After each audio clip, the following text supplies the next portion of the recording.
I'll start sharing this document to you, children. See this. So in your syllabus, it's given like this, in the basics of thermodynamics. The first one we have is the Kelvin statement. And then next we have the Clausius statement. So these two statements are of the second law of thermodynamics. So you know the second law of thermodynamics. And that second law, these two people have given two different statements. So Kelvin has given the statement as it is impossible to derive a continuous supply of work by cooling a body to a temperature lower than that of the coldest of its surroundings.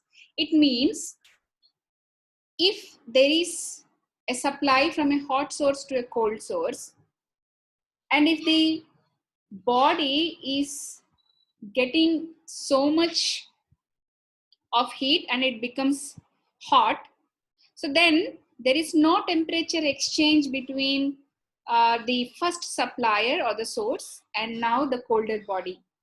That is, until the body is cold, it is absorbing heat. When it becomes hot, it's not absorbing anything. It is impossible for heat transfer from a colder body to a hotter body. So meanwhile, there is some work done. And then it is impossible to derive a continuous supply of work by cooling a body. So to get a work done, you cannot cool a body and get a supply of work. To cool also you need to do some work, but you cannot get supply of work from that. So we have seen while showing the engine system in your PPT, I've seen how an engine is absorbing the heat energy and it is giving some part of the energy to the sink. So this is the statement which tells about the second law. So this is the Kelvin statement. And what is Clausius statement? You have it is impossible for a self-acting machine unaided by an external agency to convert heat from a cold body to a hot body. So we know that heat flows from hot body to cold body. But here, if you want to do it in reverse, from a cold body to a hot body, like your fridge, you put normal warm substances into the fridge and then the substance becomes cold. Here, you can see the reverse thing is happening. Heat is not transferring from hot body to cold body, whereas the hotter body is getting colder. But that thing cannot be done on its own. It is impossible. There should be some work done, or there should be the help of some external agency to do a reverse process. This is what Clausius was telling. So both Kelvin statement and also Clausius statements are equivalent and true. So then we have the next topic called thermodynamic scale of temperature. So what is a thermodynamic scale of temperature? It is Kelvins. Kelvin are the units which we use in thermodynamics in physics. How did we get those Kelvin units?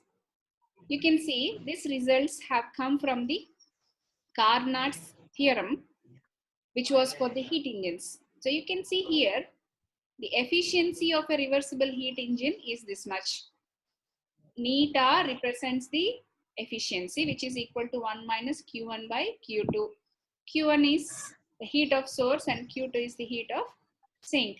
And then if I represent it with a function, some function f of T1, T2, and then again I change the function as f of T1 and T2, then again I define a third temperature function here, then Q1 by Q2 is equal to phi of T1 by T2, and which I represent it by tau 1 and tau 2.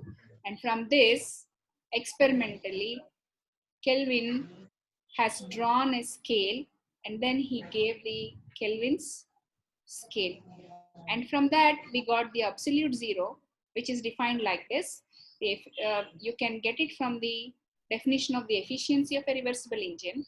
And then how this is represented? We define the zero of the absolute scale as the temperature of the sink of a reversible engine, which converts all the heat into work and has an efficiency equal to 1. This zero is called the absolute zero and is independent of the properties of the substances. So what is he telling? For a reversible engine, if the entire energy supplied to it, like 100% energy supplied to it is converted into work, so nothing is lost there, then the efficiency is becoming 0. So there, that is the temperature which he named it as absolute 0. At that temperature, he is telling the efficiency of any reversible engine is becoming 1.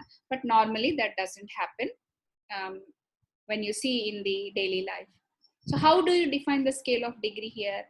It is like Q100, Q0. So it's the 100 is like the temperature. If you are dividing it into 100 equal parts, you can see the scale here, how the Kelvin scale looks, the centigrade scale looks, and also the Fahrenheit scale looks.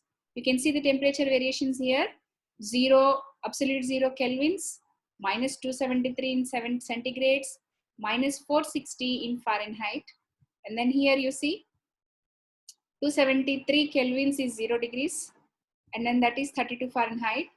And then 373 Kelvins is 100 degrees centigrade, which is the boiling point of water, and this is 212 Fahrenheit. This is how it converts and how you can compare Kelvin, centigrade, and Fahrenheit. And then next comes our important topic called as entropy. This is what I told. This came from the second law. So thermal property of a body which remains constant during an adiabatic process is called entropy. So in an adiabatic process, always this entropy is constant. In an isothermal process, you said temperature is constant, but in adiabatic process, what is constant? It should be entropy. So entropy is denoted by S. So what is the physical significance of this? A portion of this is useful for doing work, which we call it as available energy. And then there is something called as unavailable energy. So both of these energies can be calculated with the help of entropy. So you can look at this figure, how this more organized thing is there, and then how less organized thing is there. So this more organized thing is the more without entropy, and then less entropy, and the less organized thing or the more disordered thing has the more entropy. So the more the entropy, more the disorderedness, or vice versa, like more the disorderedness, more the entropy. So you can see the definition here. The increase in entropy, see this, increase in entropy implies a transition from ordered to a less ordered state. And then we have entropy in reversible process. So how much is that? We can calculate delta S is equal to Q by T of reverse. So you can see the Carnot's engine here, and from Carnot's engine you can define that. And then see the reversible process here from state 1 to state 2, how the entropy changes, Q by T reverse. And then you have all this, and then there's a big derivation which you can read it slowly, and then you can understand how it goes. But at the end, you can say the total change in entropy for a system in any reversible process is 0. So for a reversible process, the total change in entropy. So you have entropy. It's not that there is no entropy, but the total change in the entropy, if when you see the net change, it is equal to 0. So that is what you can calculate. And reversible processes do not affect the total entropy of the universe. It is the irreversible processes which affect the total entropy of the universe. So that's how you can see the reversible process here. There are 2 reversible processes here, and there is 1 irreversible process here. And then we can see how entropy is changing for reversible and irreversible. There are illustrations in that. We have a conclusion from that.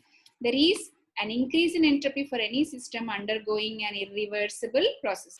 And as you know, all the natural processes occurring are irreversible in nature.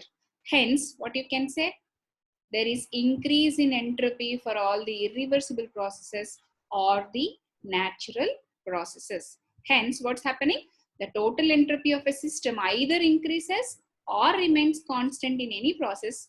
It never decreases. So that is the basic law, basic thumb rule we have to remember, we have to recognize. That is, entropy either it remains constant or it increases, but it will not go in a reverse cycle, it will not decrease. Hence, this is the reason why the entropy of the universe is always increasing rather than decreasing. So I have given explanation for why the entropy of the universe changes, what's happening with the planets and all the celestial bodies, and then how it increases slowly, and what do you call it? If you want like thermodynamic equilibrium or maximum entropy, that will be called the heat death of the universe, and it will mean the end of all activity. So do you want to end all the activities of the universe? No, we want some activity in the universe, and hence there shouldn't be any kind of heat death, but there should be some increase in the entropy always. And then there is last topic in this in this chapter, which is TS diagram, and how this TS diagram is represented with respect to pressure and volume. And then you have this, this is TS diagram here. This is temperature on this side and S on this side. And with respect to heat, what is happening? Work. And here, this is a Carnot cycle. You can see adiabatic process here, isothermal process here. Then it is getting cold and then it's getting hot. This is the actual graph. And then for this, if you take the intersection part, the red colored part which is intersected, that looks like the normal Carnot cycle which they show in textbooks or in any other books. But this is the normal graph. And from that graph, we take only the intersection part, not the entire part. So this is PV diagram and this is the TS diagram. So I have given a description for the values from A to B, B to C, C to D, and D to A, how they change and what are all those. You can check in the notes. With respect to the area also, what is happening, you can check it. And then there is another topic called change of entropy when ice changes into steam. How is entropy changing? I have given a sequence of expressions which you can check out and you can do it for yourself. And then entropy change in a heating system. So this is the value of entropy change. So the change in a heating system is T2 is greater than T1.